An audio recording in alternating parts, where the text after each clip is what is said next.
Yep. Okay. Hi, thanks for coming. In the next 45 minutes, I will present breaking parser logic.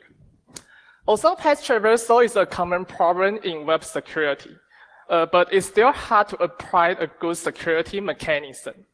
There are lots of pitfalls and edge cases that programmers may ignore.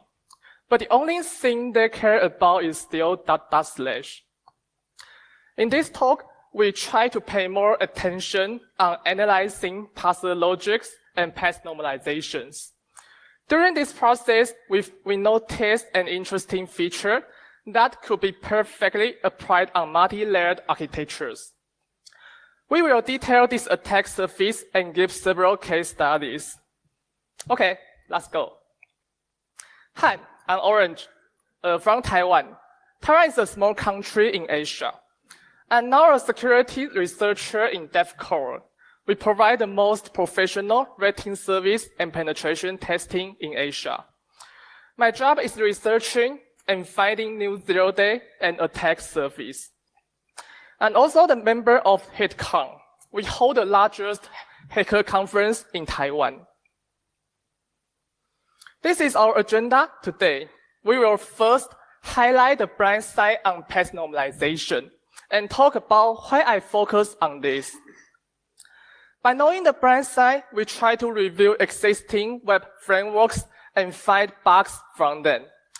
We will show vulnerabilities on both Ruby on Rails and Spring Framework. Lastly, the new attack surface. Of course, in order to convince this is awesome, we will give several case studies. Okay, first, let's learn a new word. Normalize. To make standard, determine the value by comparison to an item of non-standard value. The definition is easy, but if every system has their own standards, it must be problems. And the next, why normalization? In security, it means that you need to protect something. In order to fix a bug without impacting business logic, it's common to apply a workaround or filter instead of patching the bug directly. To apply the filter, you need to pass the data first. But it's hard to implement a well-designed parser. Everyone follows RFC as their standard. RFC defined the specification, but didn't tell you how to implement. So the more complicated the data format, the harder it is to pass. So what's wrong with normalization? Yes, inconsistency. This is a typical dangerous pattern and easy to find problems on it. The behaviors in check must be the same as the behavior in use. Otherwise, the check function will be bypassed. It's just like my SSIF talk in Black Hat last year. Finding inconsistency between URL parsers and URL features that leads to whole SSIF bypass. So for the past 2 years, I paid more attention on the bug inconsistency. This is an interesting implementation in Java. For the same URL, there are different implementations in each operating system. In Windows, Java treats the file as UNC path, but Linux treats it as URL. The most difference between each other is the URL supports the query string, but UNC doesn't. Once we know that, there are several dangerous patterns. For example, the method getPath only returns the part before the question mark, but the file system still recognizes all as its path. On the other hand, the method getFile or to external phone return all the URL part. But if the track rely on the normalized result from them, we can forge a valid path to bypass the track and read arbitrary file on the Linux.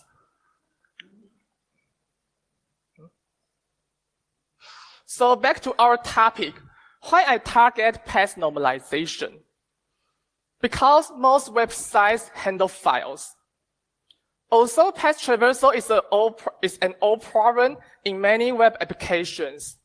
But that is also the plus with lots of protections and bypasses. As I mentioned before, there are lots of dangerous patterns, so that if you can find the difference between the track and the use, you can bypass the protection. Another reason is in large projects, the code changed too fast and lacked an overall security review. For the new commit, is there any side effect or bypass existing security mechanism? Who knows? Let's talk about Mojava. Java Server Faces is a standard on the Java EE, but it's just a standard, needs someone to implement. So the top 2 implementations in the world are the MyFaces by Apache and the Mojava by Oracle. While reading as advisories, I noticed a report that reviewed Mojava and find CVE 2013-3827. The report also inspired me to dig more into the source. So with a couple of days, I find a new vulnerability. It's a very obvious path traversal. Just read the file from the query string. While I find this, I was very curious about why the advisory didn't notice that. With a little bit investigation, I find the reason. The bug was committed in 2015, but the code review was done in 2013. This points out a serious problem. Mojava is a very fundamental library, but since there is no one do a formal security review since 2015. So that's the reason to push me dig into the path normalization on web applications. So let's start our topic. First, how parsers could be failed. Here is a very obvious programming errors. Can you spot the bug? This code was copied from Grails. Grails is a powerful Groovy-based web application. If you want to use Groovy as your backend language, you must have heard about Grails. This is the part of static file handling.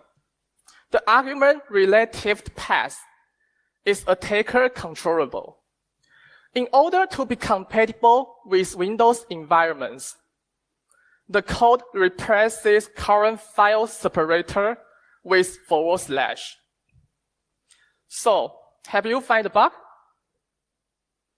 Okay, the answer is the method replace. Grails would like to replace current file separator with regular expression. So Grails escaped the path by pattern.code. But was the replace used correctly? This is the prototype of method replace. But in Java, replace has a big brother, and his name is replace all. Both methods are very similar, but the only difference between each other is the meaning of the first argument. The first argument in replace is the literal string to be replaced, but the other is the regular expression to be executed. Both arguments are the string type. It seems the developer used the wrong method. The pattern.code encloses the current file separator with escape Q and escape E. Because of the misuse, Grails will recognize the regular expression as literal string. Yes, fails everywhere. As a result, the escape Q and escape E is equal to // in Grails. Even worse, the buggy code was committed in 2014. So the bug has been there for several years. The next case is how single slash could be failed.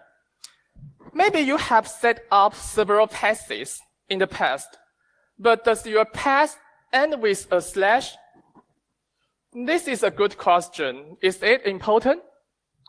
Yes, let me show you how single slash could be failed. This is an off by slash fail on engine X. The first time this problem be shown was in the end of 2016, and this credit to my friend Agnes. Although this is not new, it still worth to mention. This is a good attack vector without too much people known, and the idea appears in real world again and again. In engine X, there is an alias directive, and it can define the replacement for the specified location. This directive is very common in web architecture. In practical, applications such as Django or Rails are not familiar with handling static files.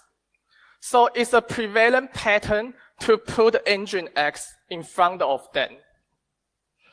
But due to the lack of churn slash in the location rule, the slash static dot dot will also hit the alias block. So as the result, engine X will append the remaining part to the home app static, and we can traverse one label to parent directory. So how single slash could be failed? You can search how to serve static file with engine X on Google or Stack Overflow, and you will find numberless answers with mistakes. This problem is also common in the implementation that you need to process the path by yourself. It's just like string copying in C language. To append a slash or not is a serious problem to you. So how to find this problem in real world? We give a private bug bounty case here. From direct accessing the access folder, engine X will return a 403 forbidden. However, when we try the slash access dot dot slash, it also returned 403. It looks like we have successfully traversed one label to parent directory. But how to prove this?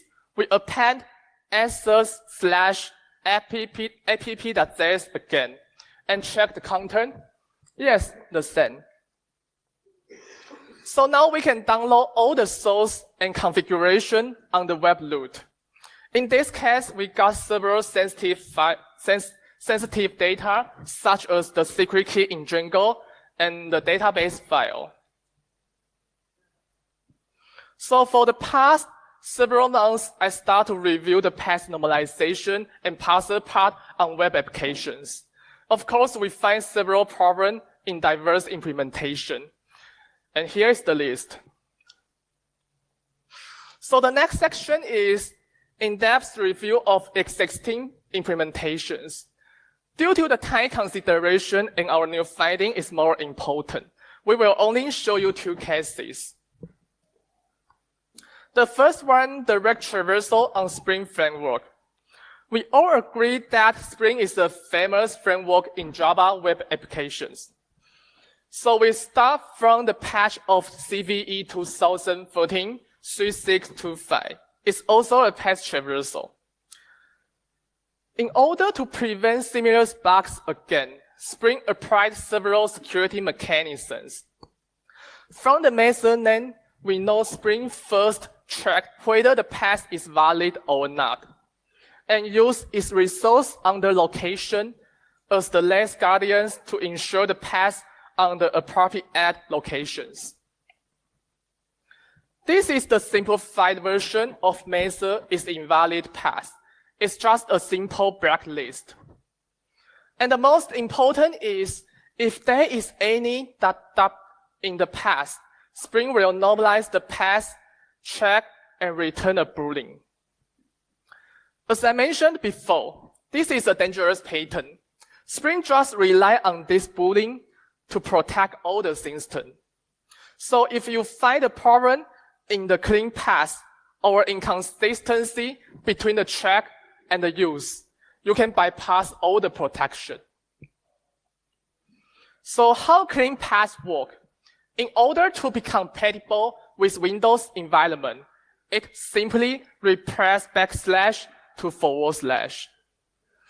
Spring also separates the path with the forward slash, check the element one by one, and store the result into path elements. If the element is a single dot, Spring just do nothing. But if the element is the parent directory, Spring will set a flag to remove the next item in next iteration. So in the end, Spring used the forward slash to join all the elements. Okay, that's all. Did you find the problem? Okay, the problem is Spring allow the empty element.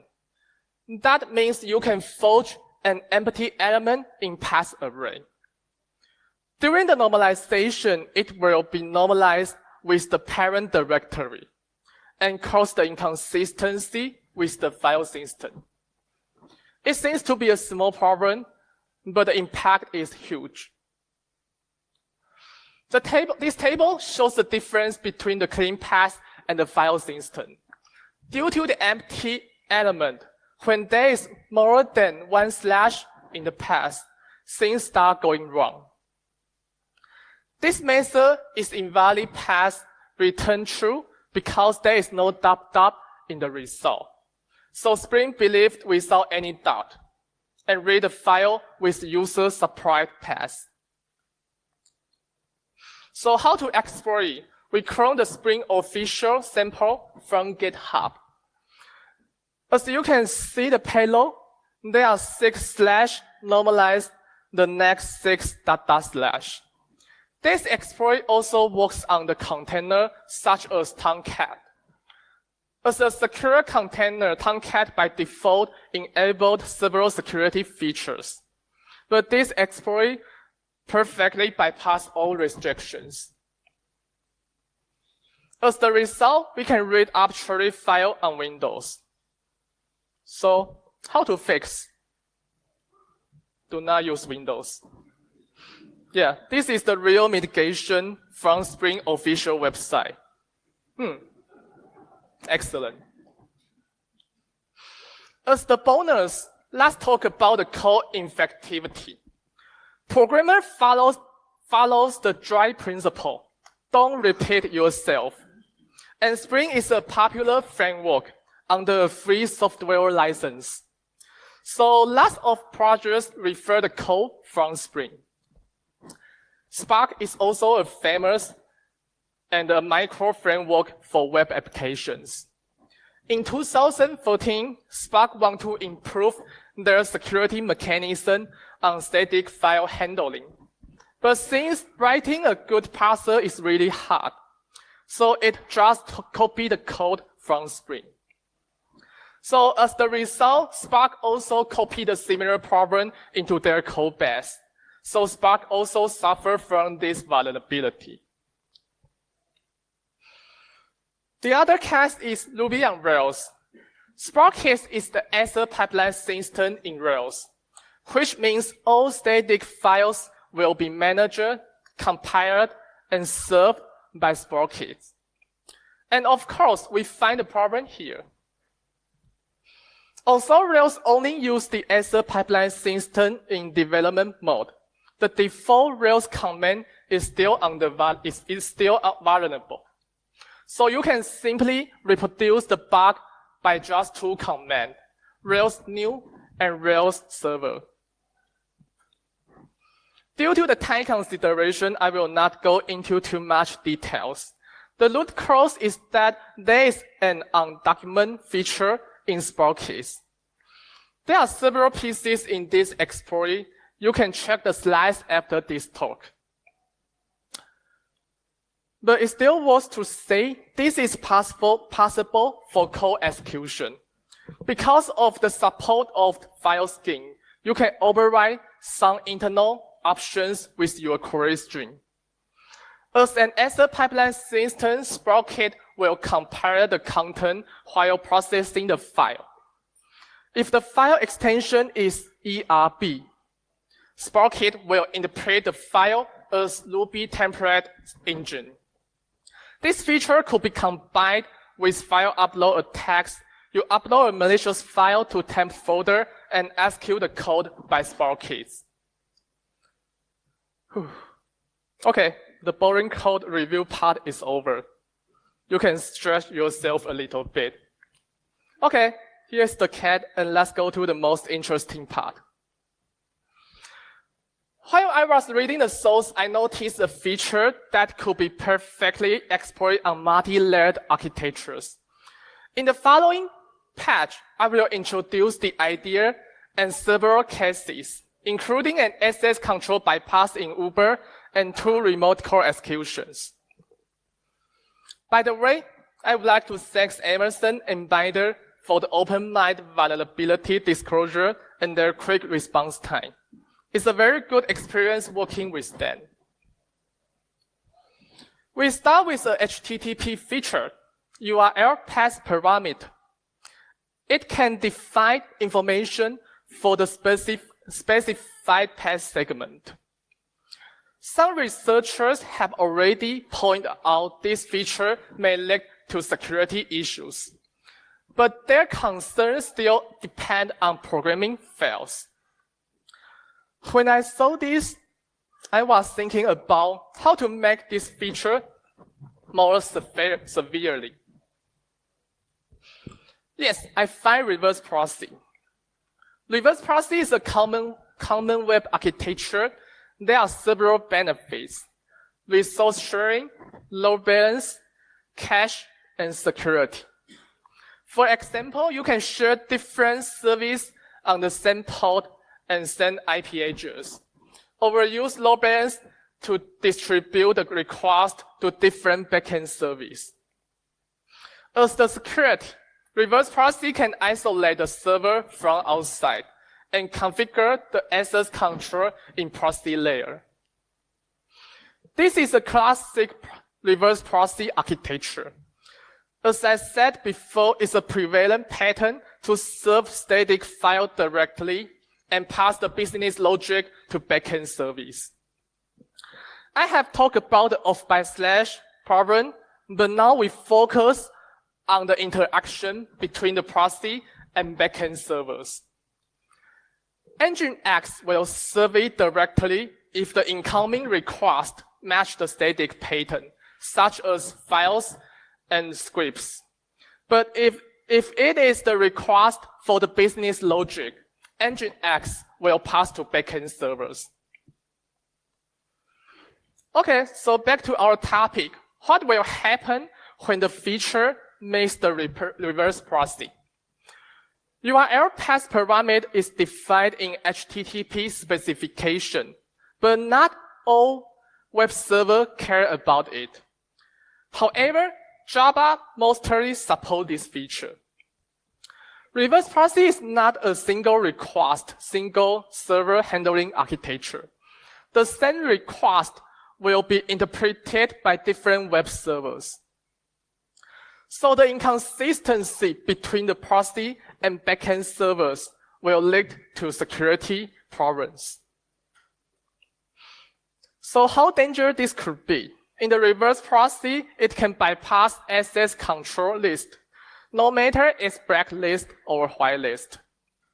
It can also escape from current context mapping to access the management interface and other contexts on the same server. The ops always believe that no one can touch their internal service, but today this is exposed to outside, and there must be lots of fun for hackers. So am I affected by this? This is the architecture's problem and vulnerable by default, without any programming errors. So if you are using reverse proxy with Java as your backend service, you are under threat. Basically, this is a huge attack surface. Think about how many reverse processes in the world could be bypassed, so that you can touch many internal services from outside. For an easy example to understand, Tomcat exports the application portal in localhost and maps to outside by a patch. Due to the normalization of a patch,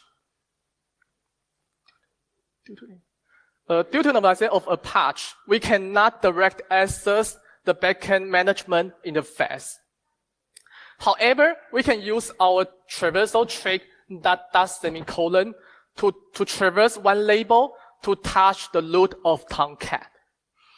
A patch first handles this request. From the view of a patch, ..semicolon is a normal folder name and match the context mapping rule, so it passed to backend Tomcat service.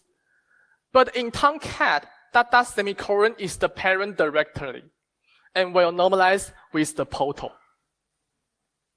So as the result, we can access all applications on the Tomcat, including the management interface.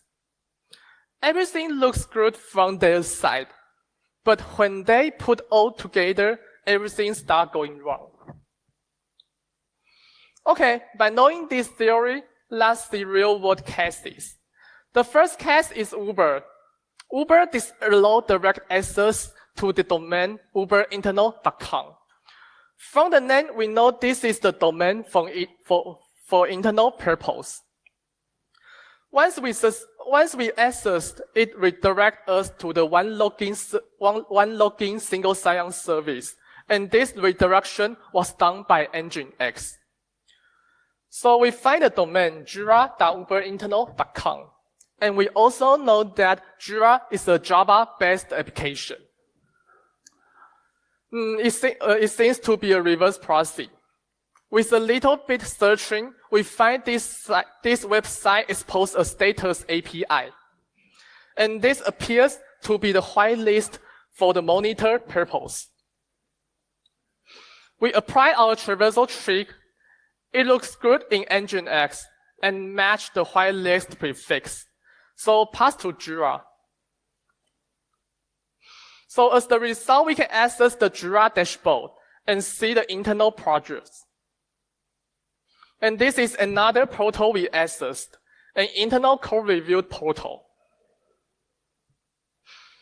Okay, so next, what can we do if we bypass the access control? We will give a code execution case in Binder. Basically, I find this code execution in another bounty program. Although I got the code execution, I find my target is not in their bounty scope because it's on a third-party service. But fortunately, there is also a bounty program in that service provider. So in the following case, I will use their size as the example. This is the screenshot for the website. It's just a login page without too much functionality. When I would like to hack something, the first thing I care about is the HTTP header. From the header, we can observe many interesting information. The header told you that it is running on the Nginx.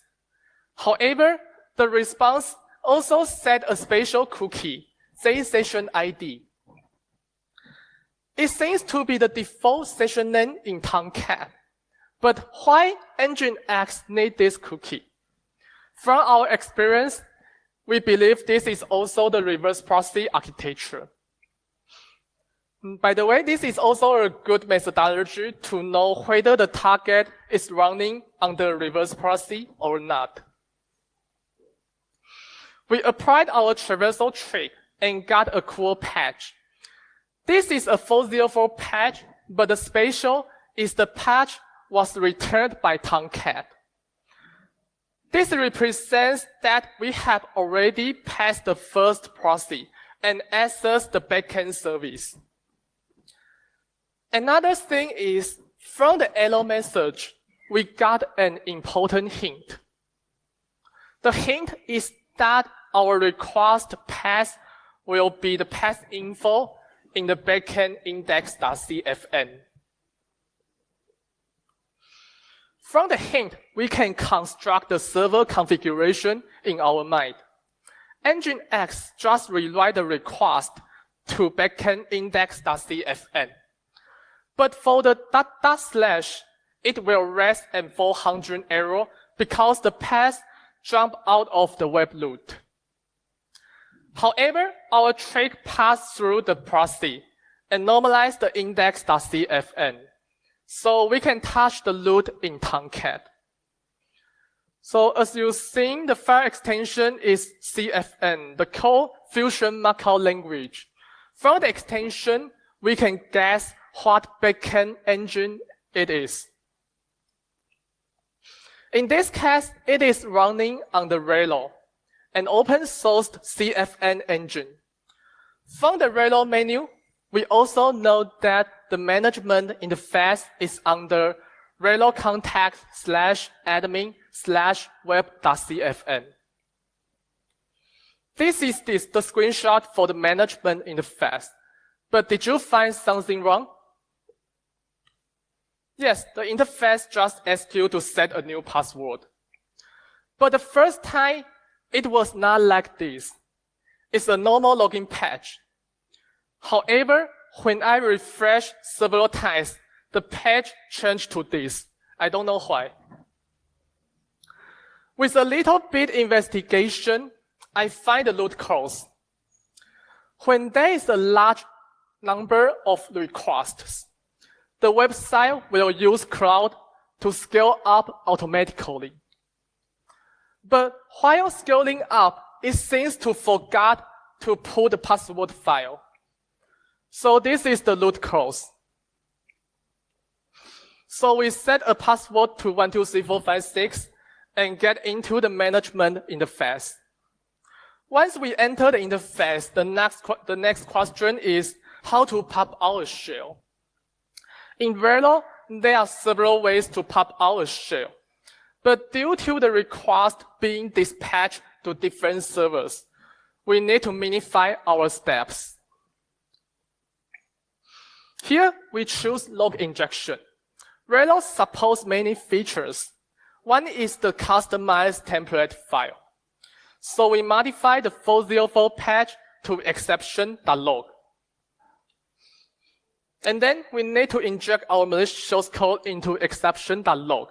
We just access the URL, and our malicious code will insert into log file. Okay, now, so every 404 patch is our backdoor, and we can make a shell back. Okay, this is also another case study on exploring Code Fusion. The app folder is mapped to backend Tomcat.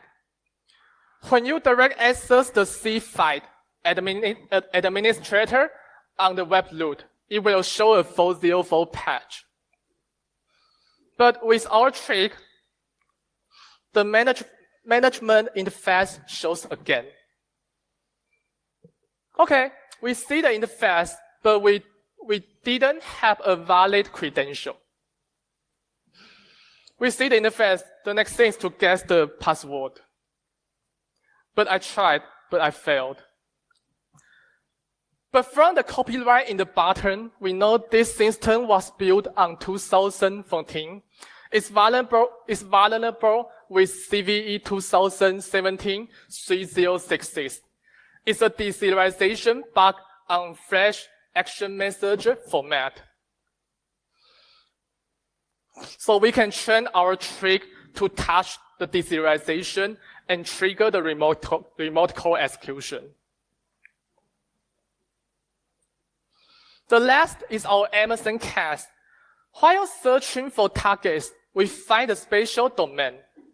From the name, it seems to be the collaboration system for internal purpose. And from the copyright, we know this system was built from an open source project, Nacio. Nacio is a content management system for business applications. is written in Java. In that time, I just want to improve my Java auditing skill, so I start to review the code. So during the code review, we find several tiny bugs can be trained together to gain code executions. We first look into the access control in Nastio. While auditing the source, we find Nastio maps all URL to a spatial authentication filter.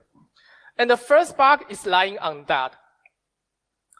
From the filter, we know most pages require a valid session, but some entrances can bypass that, such as login.csp.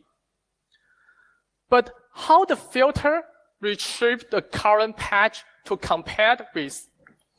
It retrieves the path from the HTTP servlet request.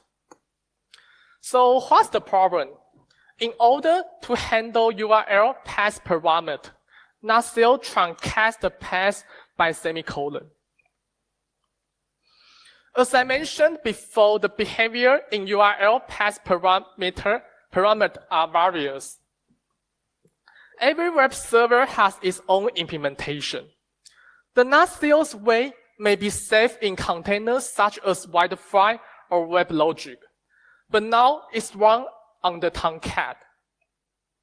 The difference between the Nastio and Tomcat will lead to security problems. So due to the truncation, we can forge a request that matches the whitelist in access control, but reach the unauthorized area in Nastio. However, we still could not do anything. In fact, most pages returned a null pointer exception because the servlet logic was unable to obtain a valid credential. But this still gives us a chance to knock the door. From the configuration file, we notice how the Nastio is based on Tsai framework. I have reviewed Tsai several years ago and find numerous hacker-friendly features. So for me, the next step is training the first bug to access the unauthorized Tsai framework. So let's talk about the Tsai feature. In order to control the browser, Tsai framework introduced a series of HTTP parameters. Action method is one of them. It can invoke specific expression language from the query string. From the query string. It seems dangerous. However, there are some preconditions before the invocation. The invoked expression language must be in a certain format and in a file on the web root. For example, there is a file named foo.xhtml, and you can invoke the util.escape by the following URL. The feature looks good. You cannot control any file on remote server. Therefore, you can't invoke any expression language. However, there is one more crazy feature. To make things worse, if the previous invocation returns a string, and the string looks like an expression language, Tsai framework will invoke again. Yes, it's double evaluation. With the crazy feature, if we can control the returned value, we can execute arbitrary EL. So we need to find the good gadgets. This is very similar to the ROP, return-oriented programming in binary exploitation. We choose the file with a long name. Why we choose this? It's because the request.get parameter returns a string that we can control from the URL. Although the whole tag is supposed to assign a variable, we can still execute the partial tag. So by training with the first access control bypass, we can now execute arbitrary EL without any authentication. But it's still not over yet. We failed to pop our shell. Tsai also knows that EL is risky, so there is a blacklist to block the dangerous invocations. However, it's just a simple string matching, and we all know that blacklist is always a bad idea. So we simply use the array-like operator to avoid the bad pattern. So let's summarize our steps and train all together. This is the overview for how the exploit. I will explain each part one by one in detail. First, the yellow highlight is the access control bypass. In order to bypass the whitelist, we choose login.jsp as our prefix. Nasio will scan all the request paths and truncate until the first semicolon. Due to the inconsistency between Nasio and the container, we can bypass the authentication and touch the create file.xhtml. So we choose the file because it will be handled by Tsai framework. Once we can touch the Tsai servlet, we use the action method to invoke partial expression language in a known file. Here we choose the gadget on the file with a long name. So why we choose this? It's because the return value of the request.get parameter is a string, and we can control from URL. So we prepared our second stage payload in the query string directly named for pop-up. As the crazy feature, Tsai framework will invoke the value as expression language again. In order to avoid the bad pattern, we use array-like operator to bypass the blacklist. We also use Java reflection API to get all methods from java.len.runtime. The element index 7 is the method getRuntime to return a runtime object. And the index 15 is the method exec with a string type argument. Okay, the last thing is the shell command. Here we would like to pop a shell back. And we got a shell. Okay, so how to prevent this type of attack? This is hard to fix because the URL path parameter is a normal feature and not a bug in each side. According to my experience in bug reporting, most vendors cannot patch the bug completely in the first time. Their patch is bypassable. So we mitigate from two aspects. One is to isolate your backend application, remote management interface, and other contexts from your Java container. And the second is to ensure the behavior between the proxy and backend servers. But it seems there is no directive to disable the feature. So I write a patch for that. You can check the hyperlink after this talk. Okay, summary.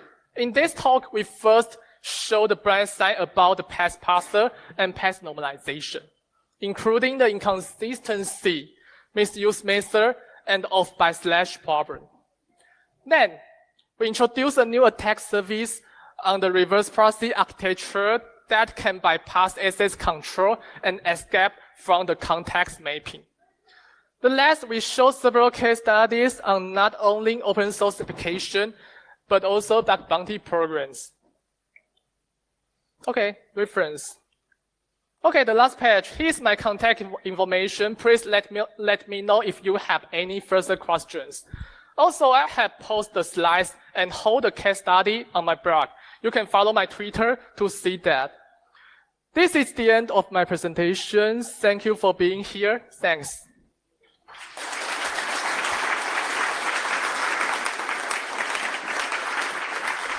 So, am I on? Yeah. Before the break, anybody got questions? Everybody desperate for coffee? Okay, well, yeah, thanks again. Thank you.